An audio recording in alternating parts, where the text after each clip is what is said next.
लाडकी बहीण योजनेचा हप्ता कधी मिळणार याकडे सर्व महिलांचे लक्ष लागले आहे। मुख्यमंत्री देवेंद्र फडणवीस यांनी लाडकी बहीण योजनेबाबत मोठी माहिती दिली आहे। या योजनेचा हप्ता मिळण्यास नवीन वर्ष उजाडणार आहे। या योजनेचा हप्ता मिळण्यास नवीन वर्ष उजाडणार नाही तर अधिवेशन संपताच डिसेंबरमध्येच पैसे जमा होतील अशी माहिती मुख्यमंत्री फडणवीस यांनी दिली आहे। तसेच खोटी कागदपत्रे सादर करून लाभ घेणाऱ्या महिलांना यापुढे योजनेचा लाभ घेता येणार नाही अशी माहितीही त्यांनी दिली। राज्यात स्थापन झालेले महायुतीचे सरकार काय निर्णय घेते आणि डिसेंबर महिन्याचा हप्ता कधी खात्यात टाकणार याकडे लाडक्या बहिणींचे लक्ष लागले होते।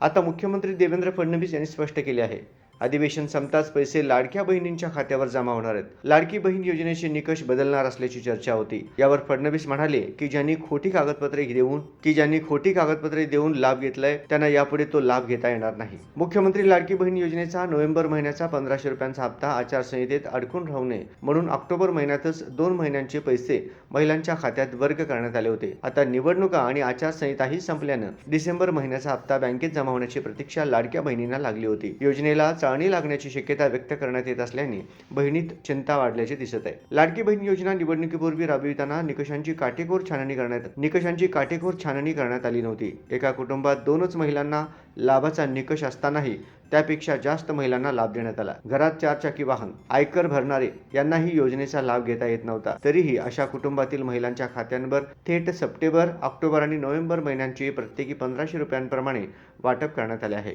दरम्यान योजनेसाठी खर्च होणाऱ्या निधीचा मोठा बोजा सरकारला पेलावा लागलाय। आता योजनेच्या निकषात अधिक काटेकोरपणा येणार आहे। तसेच आता 1500 रुपयांवरून 2100 रुपये दिले जाण्याची घोषणाही झाली। त्यामुळे निवडणुकीच्या निकालानंतर आता 2100 रुपयांच्या हप्त्याकडे सर्वांच्या नजरा लागल्या आहेत।